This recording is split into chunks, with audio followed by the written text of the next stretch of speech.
మద్యపాన నిషేధం కోసం ఆయన ఫస్ట్ రావటమే నేను ఎత్తేస్తాను అని చెప్పాడు.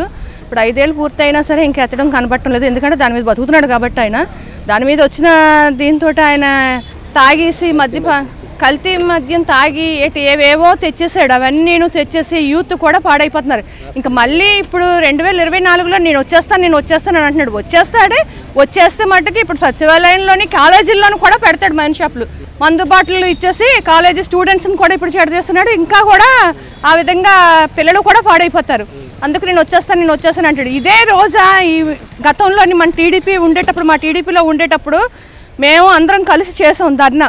మద్యపాన నిషేధం కోసం ధర్నాలు చేసి మరి ఈరోజు అది కూడా ఒక మహిళే కదా, ఆ రోజు మేము అందరం కలిసి చేసాము, పోరాడాం.